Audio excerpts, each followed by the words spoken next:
هالشغلة عند السعوديين والله تدرس. ما بعرف إذا هو من قعدتي معاهم، بس أنا كمان صرت نفس الشيء. حق العشرة برضو، ومن حق العشرة كمان نلبس توب. تيجي تسلم على الواحد فيهم بتلاقي ريحة عطره عمرك ما شميت، بتلاقيها قبل هيك اثبت ريحة من عالم تاني. تيجي بتسأله شو العطر، بقول لك اكس عطر، بتلاقيه موجود عندك وانت اوريدي عارف. حبيبي اذا ما بدك تقول لي اسم العطر عادي قول لي ما بدي. بيطلع لا عن جد مستخدم هذا العطر، بس بقول لك بس ادهنت بدهن هون او حطيت كسرة عود هون. هاي حبيبي كفيلة انها تقلب ريحة العطر 180 درجة. فطلبت من واحد قلت له يا اخي دخلني معك على عالم الادهان والبخور هاد وكسرات هالعود. فقال لي Son, you know, once you start, there's no going back. وبصراحة طلع معه حق. موضوع يا محلى الأسعار اللي بندفعها للعطور، يا محلى المصاريف اللي بنصرفها على العطور. فجيت مسكت واحد قلت له بدي إياك تعطيني أدهان أقدر إني أدهن فيها وأكشخ، بس أنا يعني زلمة بسيط يعني ما تعقدها علي كتير بالأعواد. فدلني على 3.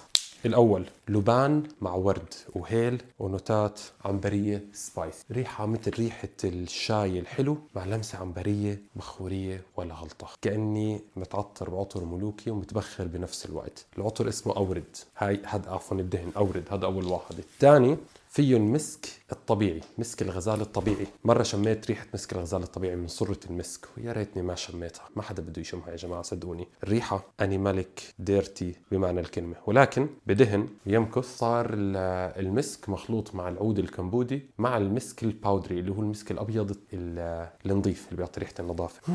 فالريحة هون صارت مخلوطة بشكل جدا جدا جدا سلس، ما فيها أي نوتات أنيماليك، أي نوتات مزعجة، وكمان سهل بقدر إني أستخدمه. ولكن اللي للآن مش كتير مقوي قلبي أستخدمه هو فاء فيه 3 أنواع دهن عود، دهن العود الكمبوتي والفيتنامي والهندي، وفيه كمان كمية هائلة من المكونات: المسك، المرة، الزهور البيضاء، العنبر، وفي دهن عود تايلندي.